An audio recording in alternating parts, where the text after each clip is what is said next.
allegiance to the flag of the United States of America and to the republic for which it stands, one nation, under God, indivisible, with liberty and justice for all.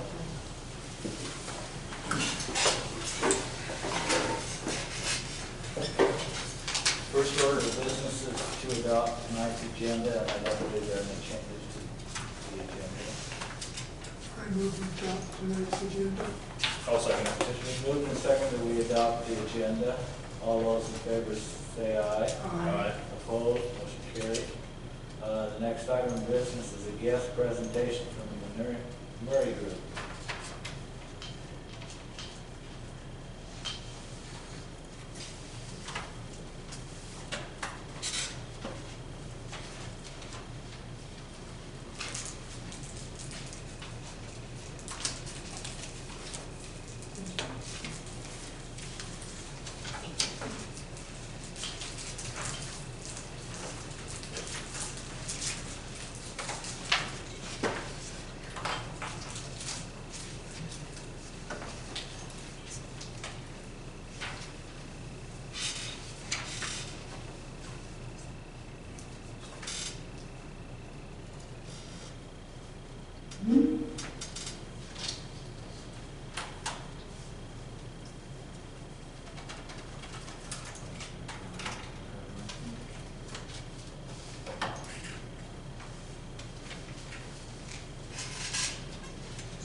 Hey Steve.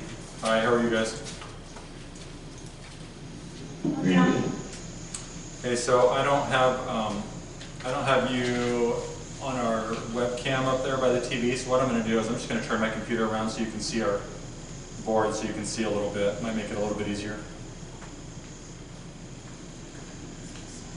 I think you're on mute, Katie.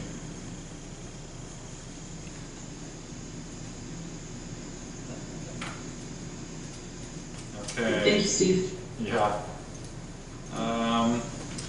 Okay, all ready? Okay, I'm just going to mute my computer and turn it around if you guys want to take off. What we did is we gave everybody the slides that you printed off for us. Wonderful. So, good evening, everybody. So my name is Katie Huff, and I am the consultant for Kendrick School District. And with me, I have Mark Woodworth, who is a senior consultant at Murray Group, and Sam Layson, who is the account executive for Kendrick School District. And really what we want to go over today are the impacts of the state plan, what you need to know about the state plan. We've done an analysis on the cost to both the district and the staff. So Mark Woodworth is going to go through the key points that you should know and that analysis. And then once we're finished with that analysis, we'll get into a couple high-level key areas that Kendrick might want to consider in cost containment on a year with a higher increase, and knowing that Kendrick School District is looking to overall have better, lower costing benefits to staff. So with that, I'm going to pass it over to Mark. Yeah, thank you, Katie. And thank you to the board and the administration for giving us an opportunity to speak with you tonight. Just a quick background. We, as you may know, work with many school districts throughout the state. And in light of what was taking place with the state offering this year, we made it our business to make sure we fully understood what was being offered by the state and all the little bits and pieces that go with it. We've actually done the analysis for a little over 30 school districts throughout the state, and so we do believe that we have a very good understanding. And the legislative session is over, so you know, the dust has settled a little bit, and we kind of know what it looks like today. So again, like Katie was saying, we're going to go really high level. We did spend quite a bit of time with Steve and Kim going over a lot of the minutia and details. We're going to give you some of the high level details tonight, and of course, if there's time for questions or if the format allows for that, we're happy to answer them too. And you do have the packet in front of you, so that's great. Sam, let's just go ahead and jump right in. We actually, while there's a lot of information on these pages, we starred just a few areas that we think are most important for you to be aware of. So of course the first thing is that there was legislation that was passed and signed into law by the governor, which allowed for the state to deposit a large amount of money, about $75 million, into a fund to allow school districts to buy into the state plan. This is the same plan that state employees participate in, and it's offered through the Office of Group Insurance. Now, this legislation allowed for, because when a group comes into the state plan, they bring a level of risk with them, they have to buy into it. So that's the first thing that had to be accomplished. So the state allowed for up to $4,500 per support unit to be paid on behalf of the school district to enter the state plan. And kind of keep that in mind, because as you may know, and we have learned ourselves, support units and the amount of employees that you have are fully different things. We'll just kind of keep going here. And so the thing we do want you to understand, and we'll get to that here in a moment, that $4,500 per support unit, I'll cut to the chase, it's not enough for the district to buy into the plan, and so there would be a gap that would have to be filled and paid for by the district. The other thing that's really important here, you'll see the word there, commitment. So in this program, the state program, when an organization enters it, they have to agree to stay in the plan for a minimum of 5 years. So it's kind of like entering a 5-year contract, if you will. And so you'll know that your responsibility as the school district is to be in the plan for 5 years. You'll know what your cost will be in the first year, whatever year you enter, whether it's this year or next year, if you chose to. But in the either second, third, fourth, fifth year, you will not know what the state plan is going to charge you, what it's going to charge your employees, and what they're going to pay to the school district to help fund benefits. And this is really important because we do know, Sam, if you want to kind of scroll down a little bit more, you'll see this next star. This year, in this current year, if you were in the state plan, you'd spend about $11,500 per employee to be in the plan. It doesn't matter if they have a single employee coverage or a full family, it's the same amount. For the next plan year, the first year in which the district could come into the state plan, they have set that amount at about $12,500 per employee. We actually did the math and it really works out to about $12,600. But what was really interesting here is the state is using federal ARPA dollars, and we've all heard about this in every form of government in our state, right down to cities and counties, of course. And so the state did use $25 million in federal ARPA funds, COVID funds, if you will, and they used that $25 million to offset what the state plan cost would be. And so really what they told us this year was, rather than the state plan costing $12,500, it's actually $13,800, but they offset it by $25 million this year with the federal dollars. Next year, they will have federal dollars available, and they could do that again if they so chose. And, you know, obviously, politics abound, and so we don't know, who will necessarily be making those calls next year, so we don't know what next year to expect. Here's what we do know, though. In the following year, we do know that this plan is functioning at $13,800, so it's higher than what they're charging. And so it's artificially low at this point. Another piece that is very interesting is retirees. As you know, individuals can work for a school district for many, many years, and they can retire. They can retire early. By early, what I mean is, we generally think of retiring at age 65 or what have you, but A teacher, for instance, could retire at 55, had already worked their 30 years, fully funded retirement, and they have PERSI sick dollars that they can use to pay premiums with. All right?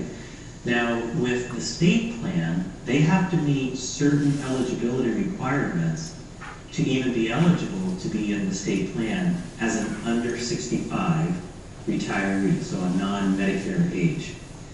If they don't meet those certain requirements, then they have to go into an individual plan offered by Blue Cross, which is medically underwritten, and that's how they can use their PERSI sick dollars.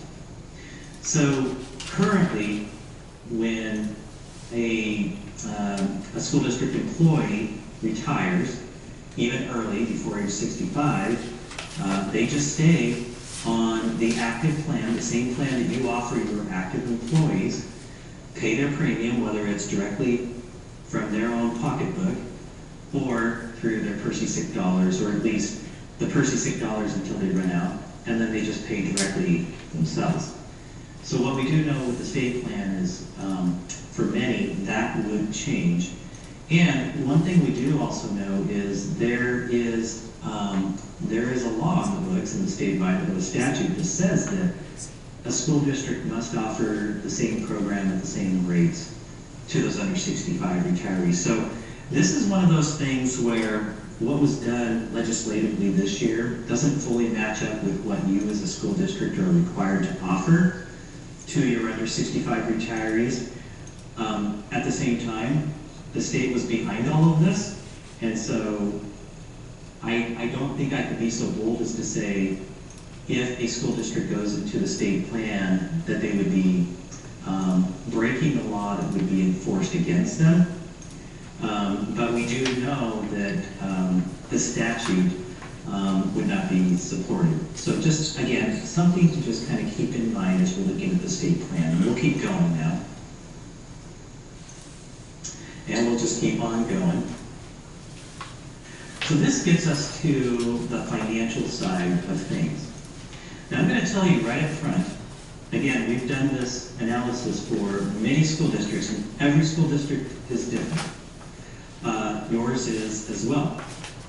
You actually have a somewhat unusual outcome, and that is that the state plan for your school district, Kendrick School District, on an annualized, at least in the first year, premium basis, actually would not cost more.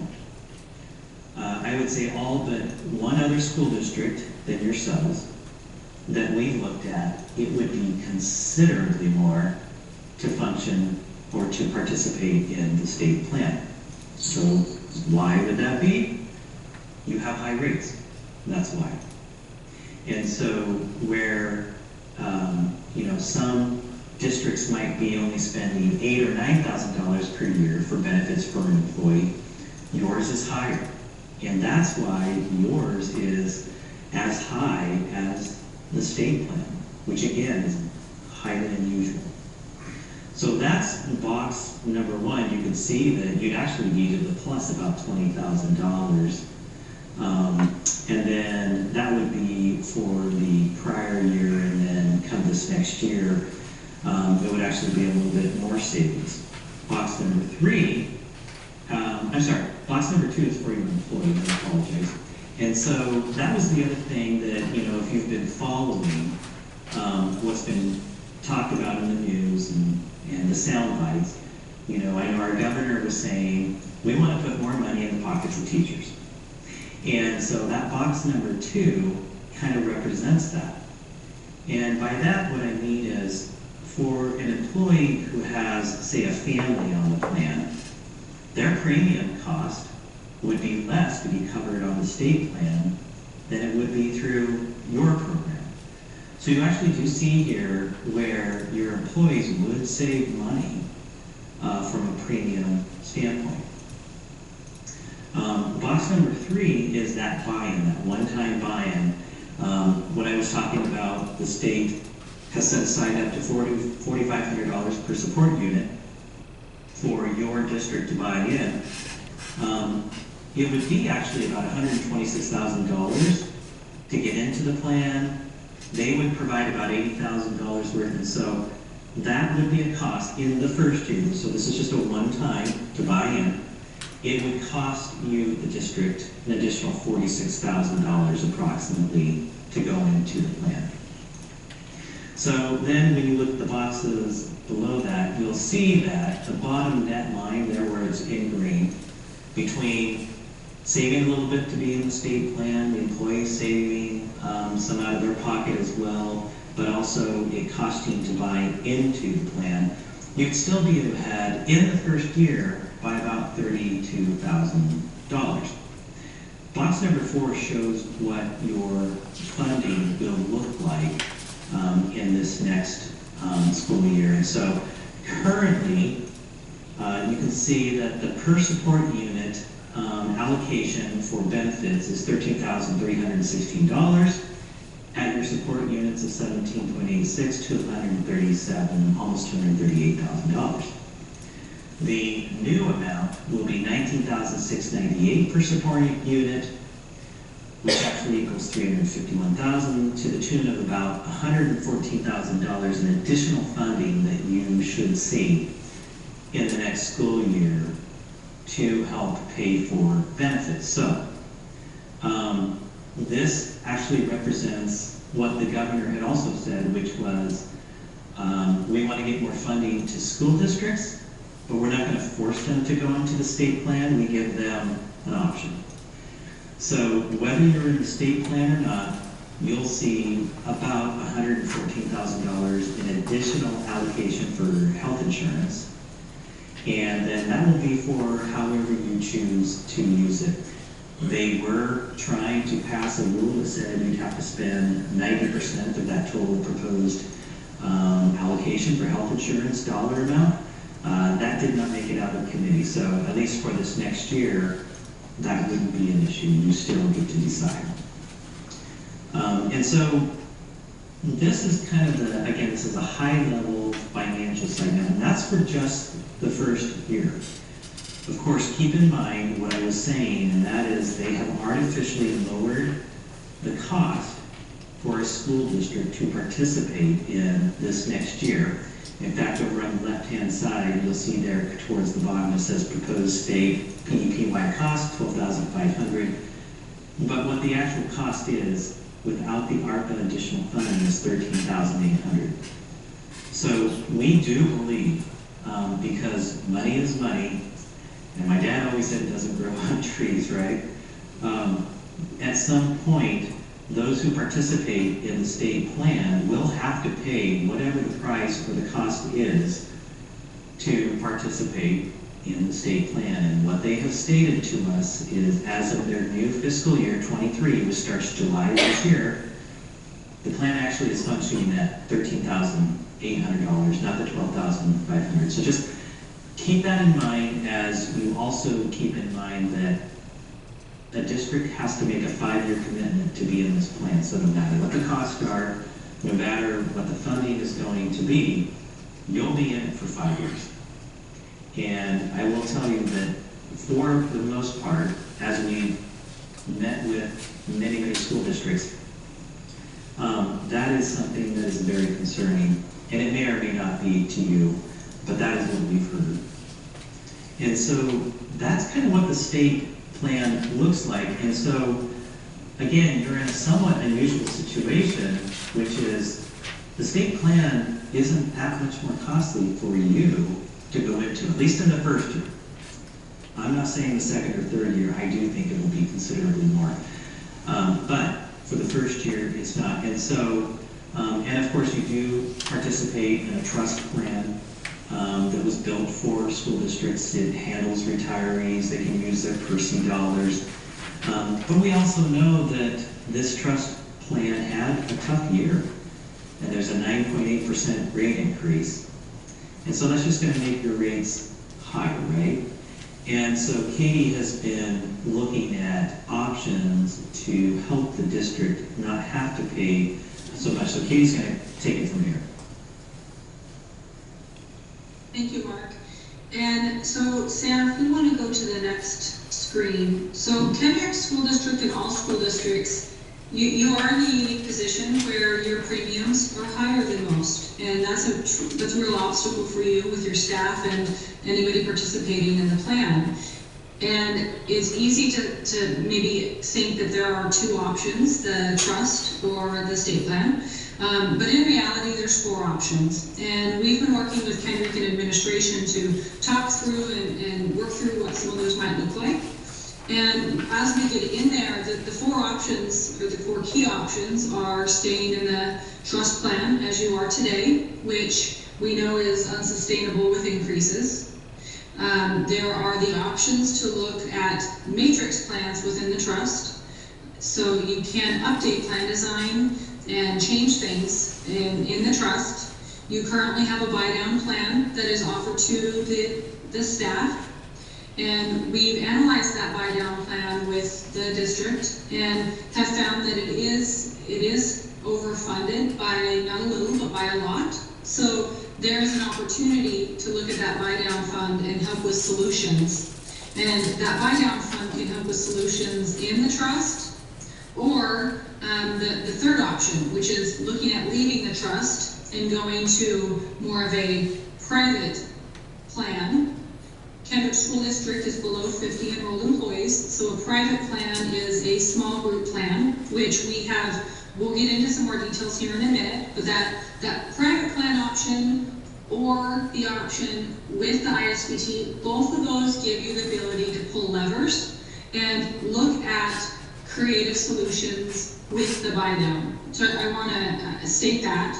And then the fourth option would be the state plan, which we've reviewed. So Murray Group, part of the items here that we're working with the district on are how to contain these costs, how to help with employee education, and also how to help navigate these waters. So Sam, if you want to move to the next slide.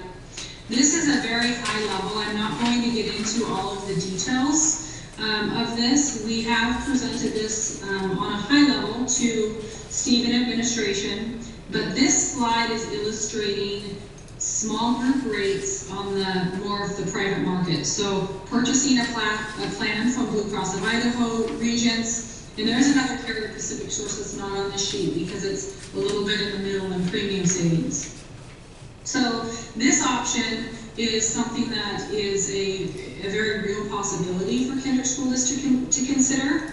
Savings are anywhere from 11 to 37% negative to what you have today, which in comparison to that state plan is much greater. It's in the $100,000 to $200,000 savings range. And a small group plan would be more of a short-term solution.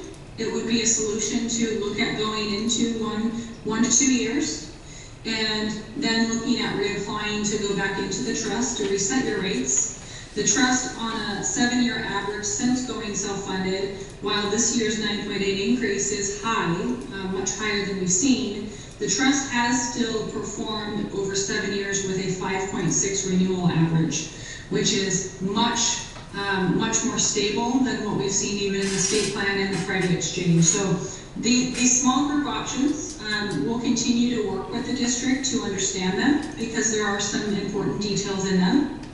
But they could be a good solution for the trust to creatively use, maybe overfunding the buy down, and also look at how to reset rates to get into a more stable position. So with that, Steve, I'll hand it back over to you and maybe open up for any questions if you have any that you'd like us to address.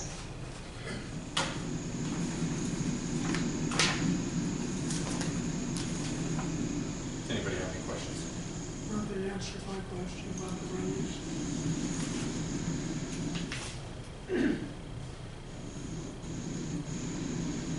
So on the state plan, is it more, would it be easier for us to go to the doctor we wanted? I mean, a lot of the people on the plan now, they send them up to Kootenai. And what on the state plan would be more like they could stay in Lewiston? Did you hear that? So yeah, we did. Okay. Thank you. The state plan is with Blue Cross, And your current plan is with Blue Cross. And so how they function would be very similar.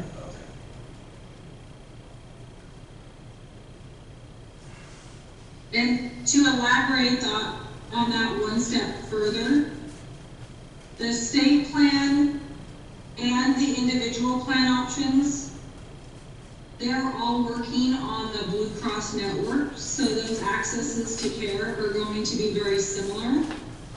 If you, for any reason, are experiencing current disruption or inability to see access, that's something that our office can just help on an individual member basis. But access to care on all of the options that we've reviewed today or mentioned are going to be almost identical. And that includes Regents too, or is Regents different? Go ahead. Regents and Blue Cross are both part of the Blue network, so they virtually have almost an identical network. So they're both part of a Blue plan. Within Idaho, there's just two carriers. There's Regents Blue Shield and Blue Cross of Idaho. Mark, would you add anything to that? No, they're very similar. Their networks are probably within 1% of each other, which is about 99% of all providers and 100% of the facilities. But yes, you're correct that there are starting to be some network affiliations where they have preferred providers and they would like people to use certain providers.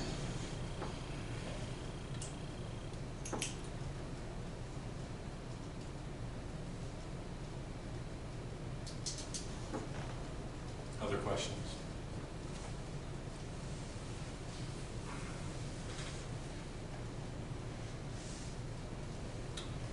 Okay, I guess if more questions come up tonight, I'll just reach out to you. Thanks for joining us tonight. We appreciate it. You're welcome. Thank you, and we're here to help. Okay, we'll be in touch. Thanks, Katie. Thank you. Thanks, Mark. Bye. Thanks, Sam. Good night. Good night.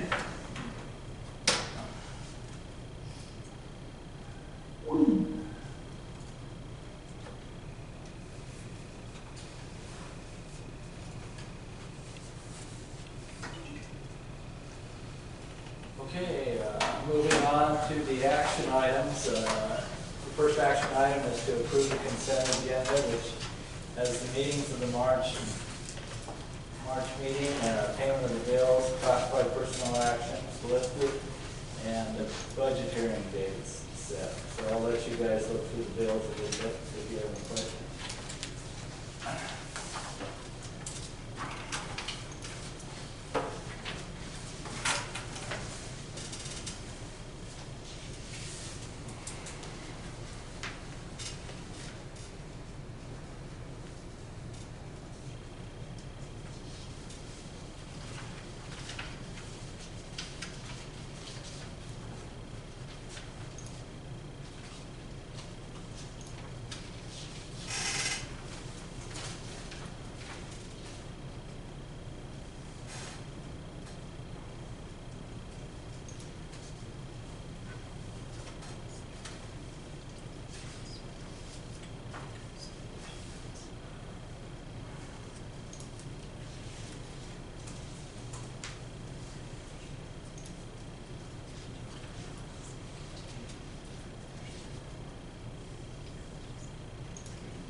make a motion to approve the consent agenda as presented.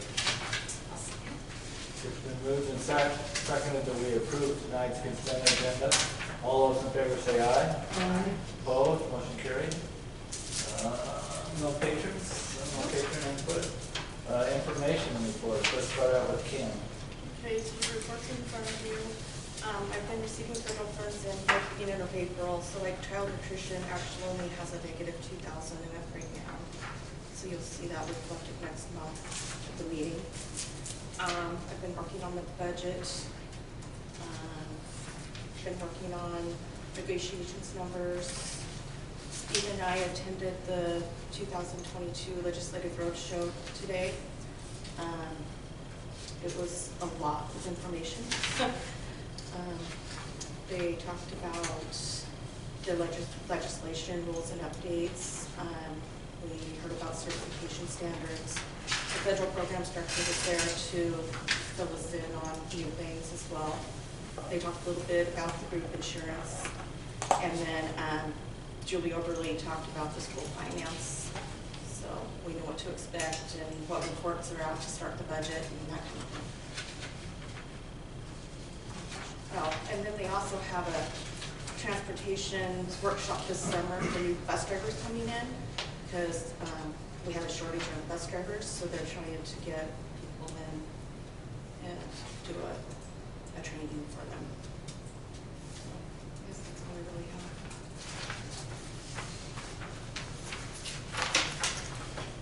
So have you been able to get any figures about the budget from the state so we can prepare for negotiations yet, or just still kind of? They kind of gave us more numbers today, so well, I would have to go in and take that times the number and all that. So Kind of project where we are. they were giving us ideas of what should be coming in next year. Yeah. Okay. Any other questions for Kim? All right, thank you, Kim. Technology Director's report.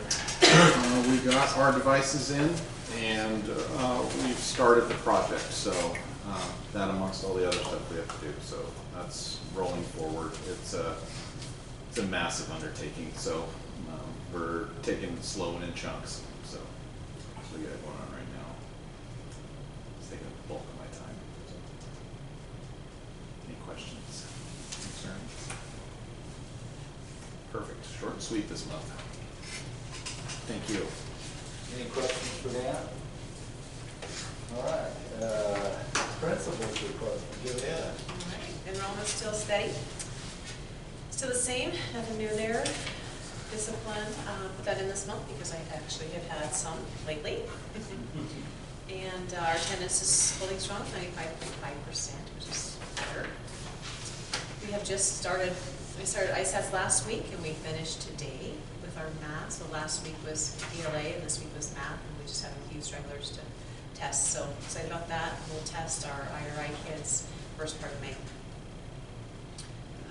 I'm gone next week to a Boost conference. It's the part of the 21st Century Grant. And we end our program May 12th, and the morning program ends the 13th. Looking forward to that as well. The reading committee, we met several times, probably like 8 times, and we narrowed it down with our curriculum we'd like to adopt. Have to get that on the board agenda for next month, it sounds like. But that's called Amplify CKLA, and it follows the reading of the science of reading. And our iStation report is attached. You'll see again September compared to April.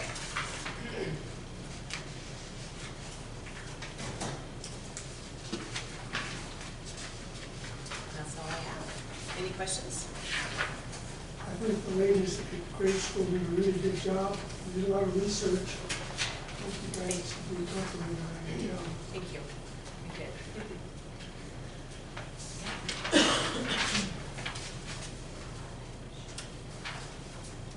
Anything for Joe or Dory? Okay, moving on to the high school principal and superintendent report. Okay, so our students of the month there under high school were Caleb Olson and Kyle Trimmer under the categories of most respectful. Discipline report, we had 4 referrals, 1 suspension, and 0 bus referrals. Over the past month, our attendance has been, was at 93.03%. In athletics, we have 30 kids participating in junior high track this year. That includes 6th grade students, so numbers are pretty high right now. And softball, baseball, and track are about halfway through their seasons now. The spring sports seasons go pretty quick. The state BPA competition took place in Boise, and we had a couple of kids qualify for nationals, Mason Anderson and Aaron Morgan. I don't believe they're going to go though, but they did qualify. And then I had the other results there that you can look at too with other kids that did well at state. Those were state placers. Ffa State Convention also took place. This report Mr. Ross sent to me. We had 6 participants. There was a little over almost 1,600 other Idaho FFA members at the state convention in Twin Falls. 2 of our members represented our FFA chapter as voting delegates. Jacob Ross and Emily Dodge attended multiple business sessions and went through Robert's Rules of Order to make changes to the association bylaws. They also visited Carmack, a local utility trailer manufacturer, and walked through and looked at that process. And then they did some community service on the final day. Under the district, field house update, things are starting to go. You probably saw a fence go up and some equipment out there. Monday is when they plan to be down here and get things rolling. So we paid the city money for the water deal here the other day, and I also paid for the permit, so he was able to get things started right away. Yeah. No, that's great. Legislative update. There's probably a lot to talk about here. I won't talk about everything. Maybe just some of the few things that have come up. So literacy dollars next year, and maybe this is stuff you guys already know, but literacy dollars was increased dramatically from this current year to next year. It's going to be split up into a couple pots. 50% will go to districts based on enrollment, and then 50% will be based on IRI data. And so if kids are proficient, or if they have improved, is what the criteria is for that second 50%. Those kids that are economically disadvantaged, they have an additional multiplier. They count as 1.75. So there's extra incentive for those kids. And the idea there is that they know that's a challenging demographic, and so that is one of the major changes. With that, and this is probably what maybe you've read in the paper, the idea there is districts can also use that for full day kindergarten if they so choose.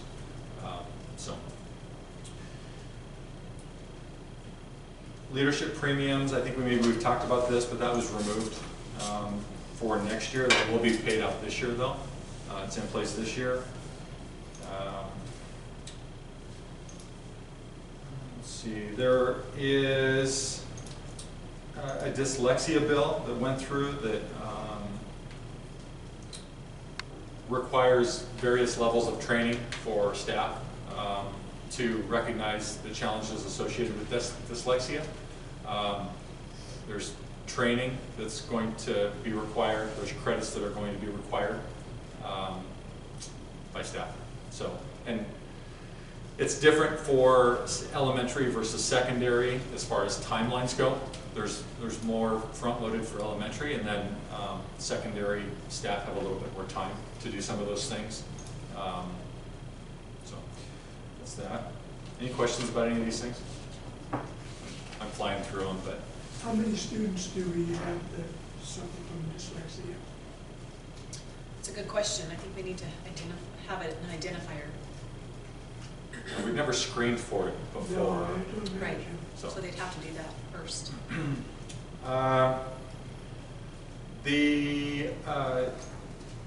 The governor's, in his bill, he recommended $1,000 stipends premiums, whatever you want to call them, for teachers. JFAC expanded that to all staff. We'll talk about that more tonight. It's an action item. So that went through. There was a curriculum bill that went through. That got modified as it went through, but beginning in July 1st, curriculum adoption. Really the nuts and bolts of it is that the committees have to be made up of 50% parents. That's kind of the main part of it. Originally, there was like a number that was associated with it, 12 people on that committee. That went away, thankfully. So, yeah. Anyway, what remained of that is the 50% parents that are also not teachers.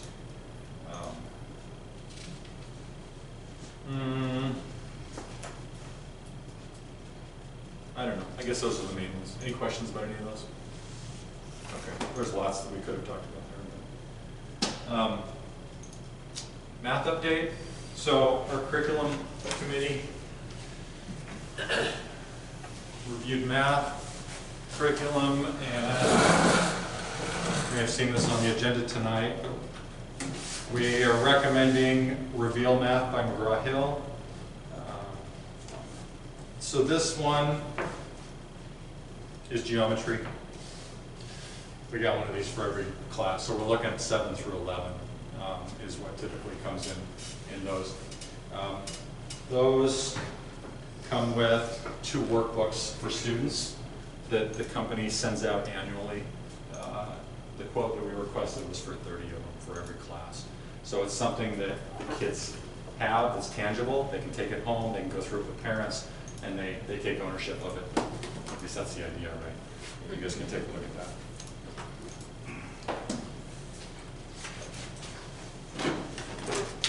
So there's 2 volumes, which is second semester, first semester.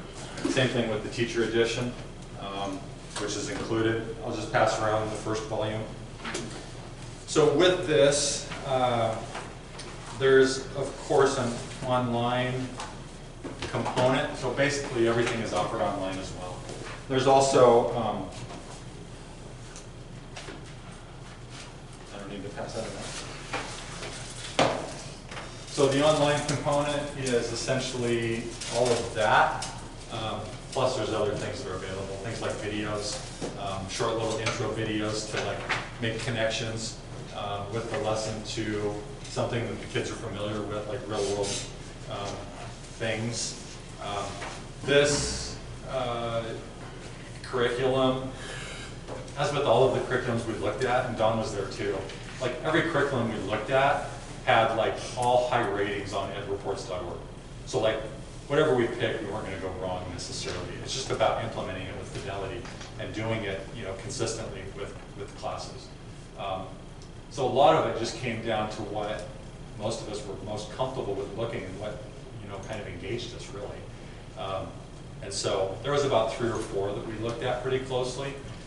We met a couple times, sent stuff home with people on the committee for them to actually go through it. Mrs. Manful taught lessons from the different curriculums, got feedback from kids, and this is the one that we settled on.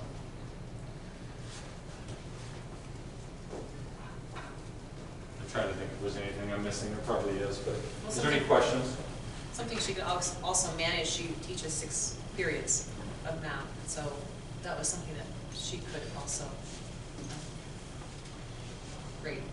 Yeah, I mean, one of the main things, like, yeah, one of the main things we're looking at, and Nori's like was talking about this, is like just how much does a curriculum need to be supplemented? Because if you're supplementing your curriculum, I mean, that takes up quite a bit of time. And so she felt this one needed the least amount of supplementing. So that was one of the pros. And one of the curriculums we looked at was a really good curriculum, but there was a lot of reading to it. And for some of the students that aren't that well versed in reading, maybe this reveal would be a little bit more approachable for them. We kind of felt like most high school students should be able to do the reveal, to do the algebra.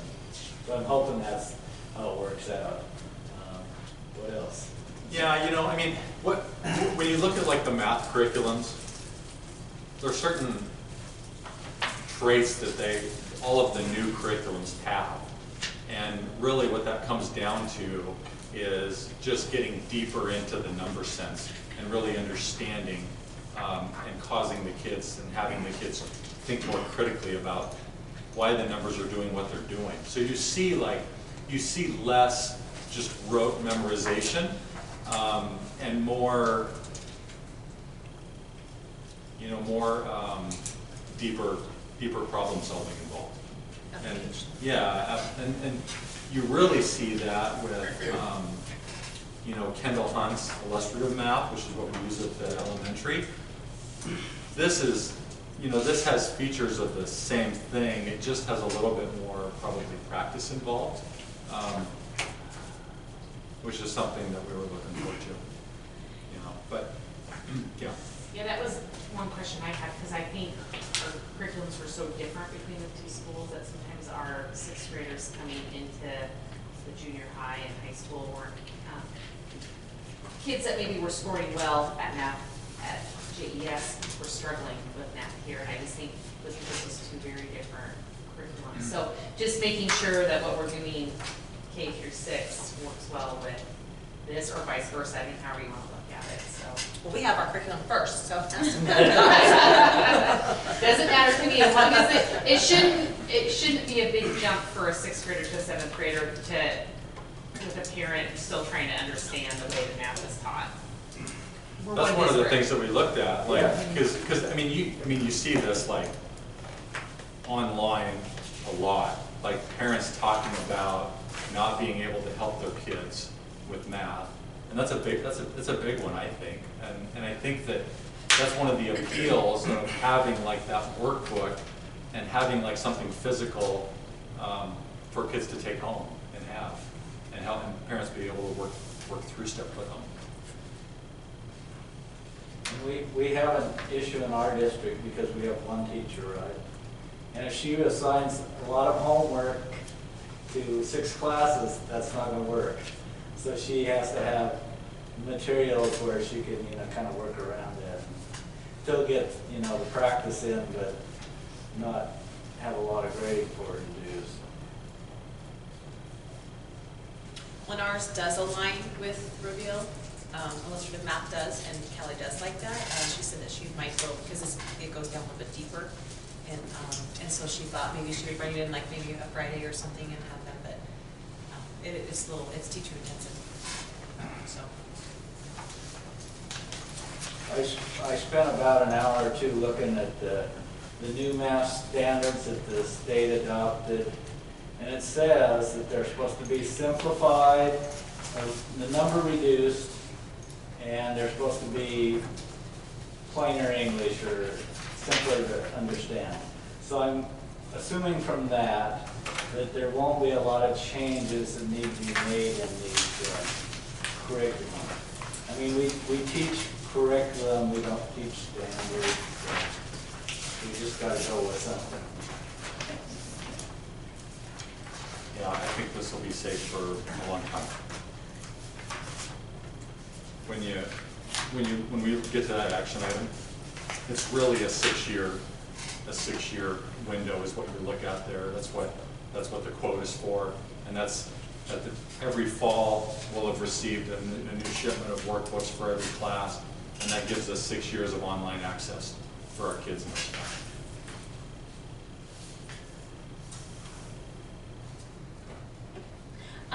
Let's switch and talk about the May walkthrough. I think that's scheduled for May 18th. Is that correct, I believe? On a Wednesday? Tuesday. I think so. And we were thinking about having a board meeting after the walkthrough, and I know we talked about it last board meeting. Is that something we want to do at 10 a.m. after the walkthrough is done? Start the walkthrough at the JES and then come up here? Well, we could also do it at night too. I mean, it's really up to you guys. Yeah, keep it on that evening. We're indifferent. I can work it into my schedule. Good. Doesn't matter to me, so it's those guys that still have to work. Mine's a little more, I have a different leadership right now, so I can see about requesting the day off, but it's not a lot of accommodation. Let's play it by ear then, and we'll talk Okay. later. All right, if you have enough without me, I mean, just do what works for the group, but she's not as accommodating as the previous. Yeah, let's work on it later. Okay. That's fine. Yeah. And then the other thing is, I don't know if you've seen this, but ISBA Leadership Institute, it's coming to Lewiston, May 25th. If you guys want to get signed up and registered. I've actually never attended this, but they usually do it at either the Red Line or Lewiston School District. So there is a deadline to sign up. Is anyone interested on that, May 25th? It would have come in one of your guys' emails. Let us know if you are. So, okay. Thank you. That's all I have. That's all I have. Any questions? Okay.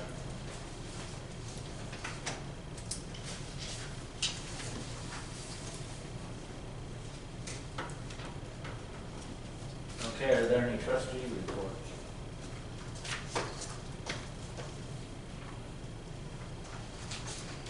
Seeing none, we'll just go into the action items. First action item is approve the JES and KHS gym floor work. So would you like to speak to that, Steve? Well, this would be the annual resealing that we do here at the high school, and then for the elementary, it would be a total redo like we just did a year or two ago at the elementary. So it's a big project. That would be done in the summertime, plant facility funds, and it'd be the same company that did here in the high school. Could you use ESSER funds for that, or what? We could look into it, it's possible. Yeah, I'm not sure about that. One of the, that plant facility, levy is $50,000 a year, so we stay right about that. We thought projects, if we can't use ESSER money and we use plant facility funds, with that field house project going on, that's going to take up a lot of our custodian and Joe's time. So some of these projects that are outsourced, or it's good timing for it. But we can look at that. I do think that JES gym floor it gets used hard with all of our, after school program, and a lot of kids using that gym. So it's probably due. It is, but we also need to, if you do need to do it, enforce gym shoes and no outside shoe on it, which is very tough to do.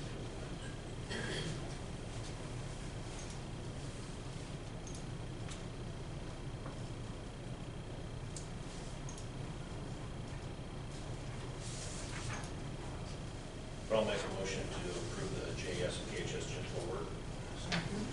Been moved and seconded that we approve resurfacing of the Juliet High School gym floor. All those in favor say aye. Aye.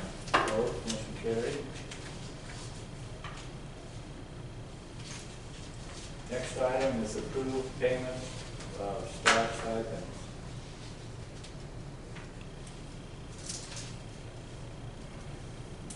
Can we talk about this? Go ahead. Okay, so in your table, you see a couple things there. You see everybody's FTE and what that equates to for dollars. We were allocated enough money to cover everybody's FTE, which isn't the case for every district because these numbers are based on reports that were before Christmas, and so personnel changes over time. But we're within that FTE. I also included what it would cost to just do the flat $1,000 for everybody, regardless of FTE or status. Some districts are going different directions with that. If we wanted to do the latter, we could make up the difference with ESSER funds, ESSER 2 funds. It would be an additional about $9,000, maybe a little bit less actually, to just do a flat rate. Here's why it's a little bit wonky, is that classified staff, like their FTE is based on year-round, 2,080 hours, rather than like, a teacher's FTE, which is based on periods. So, just something to consider. Well, the group that can really see the differences, you're classified and I don't know, it seems like the last couple of years we've asked a lot. So I certainly think considering the flat is something for our group to talk about.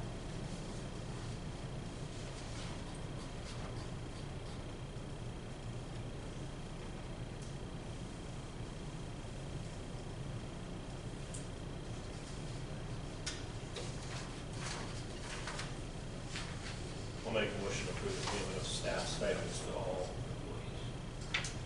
Well, now what? I didn't understand what you. Well, basically what he's saying here. Well, as it's printed? Yeah. Okay. Whichever gets $1,000.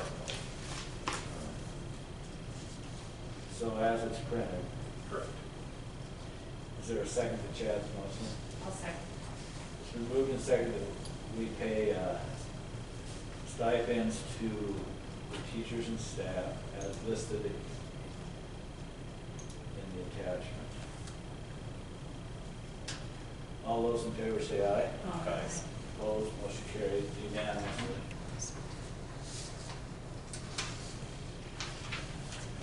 Okay, the next item is to consider amending policy form 2340 and 2340F. Go ahead, Steve, and talk about that. Yeah, so this came up, I was looking at this policy a few weeks ago, because we're scheduling sex ed in the fall. And so I was looking at the permission form, along with the policy, just to see what they say, because I want to make sure that, because we contacted a group that does outreach and does that for districts, and we want to be able to make sure that whatever is presented and taught is within our policy. There was language in our policy in our permission form, and I'm going to go to it so I don't screw it up.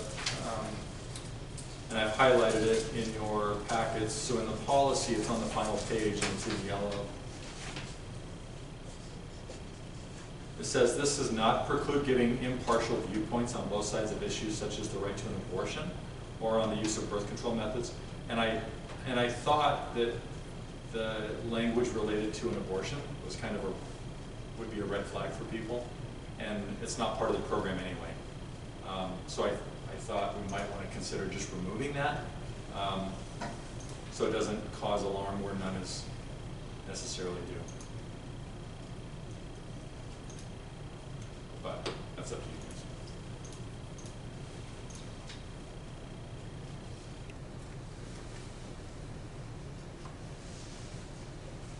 guys. It's the same language in the permission form.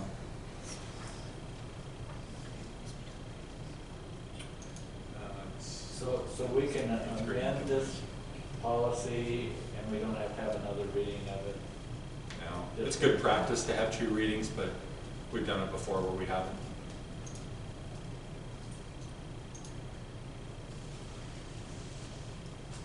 But we could also, if you wanted to, we could do it next month too. I mean, it's not, I don't think it's controversial.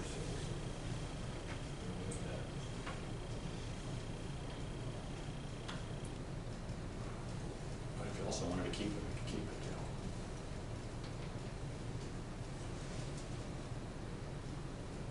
Well, the new state law says that you don't have a right to an abortion, so I don't let's know. take it out. I think it's going places where school board shouldn't go, but, or anybody.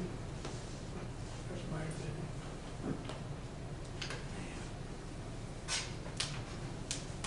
It doesn't bother me to leave it in, but Our concern, and you guys tell me if I'm wrong, our concern is if we sent this permission form home that talked about abortions might come up, They would just see that word.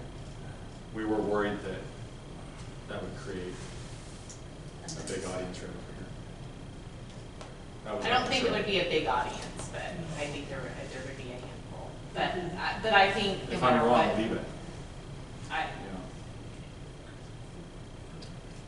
these generations are a lot more familiar with this stuff. I mean, it's, at this point, it's, so.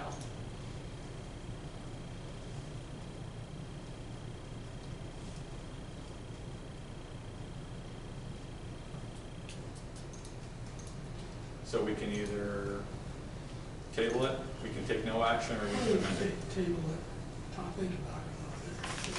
First next month.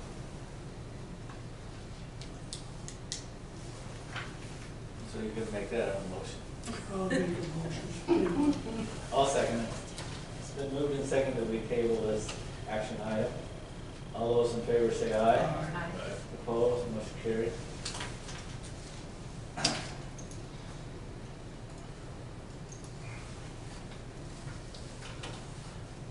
The next item is to adopt and purchase KHS math curriculum as recommended by the committee. I don't know, is there anything else you wanted to add, Steve? The actual cost might come under this, because some of these things I'm going to talk to him about, but it's going to be right around that. And we would look to use ESSER money for it. Specifically, maybe the learning loss dollars. Oh, yeah, I'll turn it over.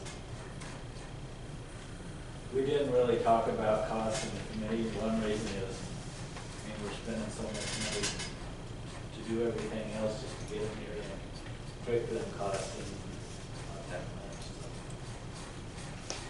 As I was going through them and gathering information, I was looking at it. They were all similar. They're all pretty close to the same. Well, I guess we need it. I think if it helps the kids and helps our faculty and our staff do what they need to do. So I'll make a motion to adopt and purchase remedial math for KHS. I'll second. It's been moved and seconded that we adopt and purchase the KHS math curriculum as presented. Reveal. From McGraw-Hill. All those in favor say aye. Aye.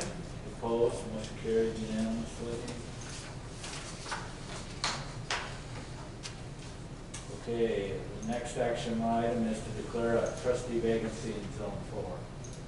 Do you want to have any comments on that, Steve? Nope.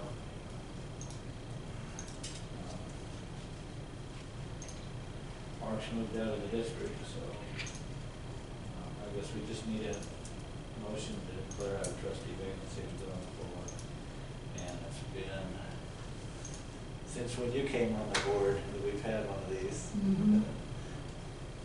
And I don't know what kind of vote does it take a roll call vote or just a regular vote, Just a or, you regular know what I vote. mean? Just a regular vote. Okay. I'll make a motion to declare a trustee vacancy in zone 4. Second. It's been moved and seconded that we declare a trustee vacancy in zone 4. All those in favor say aye. Aye. Opposed, motion carries unanimously. And appoint a trustee to the negotiating committee. I guess I will volunteer. If that's all right with everybody. Like what we do. Might get in trouble on that one. So I'll make a motion to have John Burke as the additional trustee for the negotiation committee. I'll second it. It's been moved and seconded that we appoint Don Park as an additional member of the negotiations committee. All those in favor say aye. Aye. Opposed, motion carried. The last item is executive session. Consider labor contract matters authorized under section 74-206A, Idaho Code. I'll make a motion to go into executive session. We move and second that we go into executive session. This is a roll call vote, so maybe we can call a roll. Take roll. Mr. Parks? Aye. And Mr. McDowell? Aye. Mrs. Silva? Aye. Mr. Heingartner? Aye. We are now in executive session.